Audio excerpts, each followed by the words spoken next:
Alright, so I need to make some adjustments on this. I'm gonna see if I can do it without disturbing um,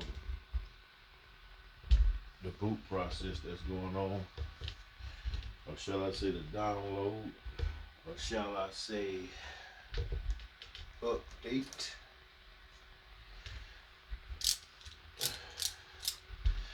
Alright, let's move this thing here out of the way. See if I can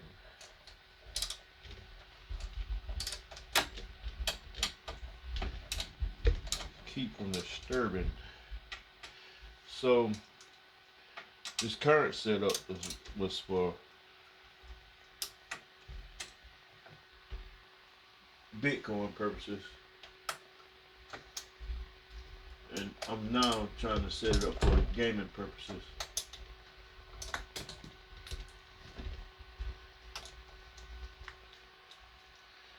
Let me see. Oh, I don't look with that one today, but I don't look still. Anyway. So if that Ethernet cord comes unhooked, it's going to mess up the Linux. Yes, it's gonna mess with the process that's going on.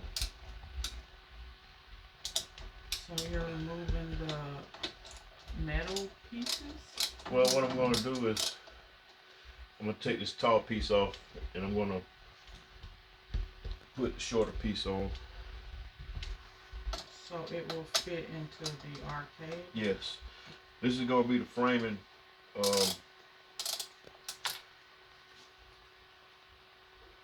for this board in the cabinet.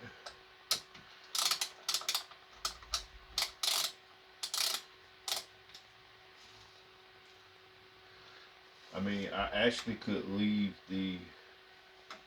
not even worry about having this piece on, but I'll go ahead and I'll add it.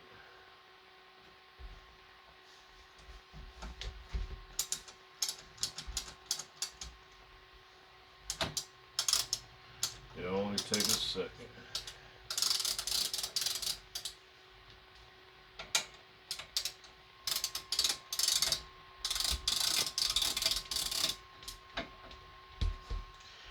All right, so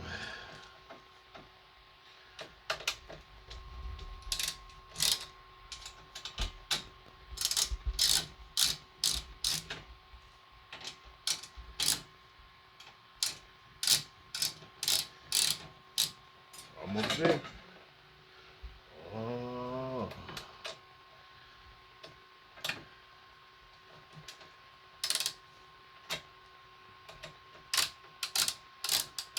Yeah, I possibly could have waited, but I was like, yeah. And this screwdriver's just. It has a solid state drive. Yas. What else is in here? What is that yellow thing? A PCI card? No. What is that yellow thing? That's where a card will go. Oh, it's a slot. Yeah, you got your slot. You got your processor down there. Power supply, of course. Then all these little sockets would have been where the little slots that went to the cards, the video graphics cards. The ones that cost a lot. Yeah, would have plugged it. Yeah, they would have plugged in each one of these. But the crazy thing is, all these actually are connected to the same source. It's like they daisy chain them. Alrighty. All right, so.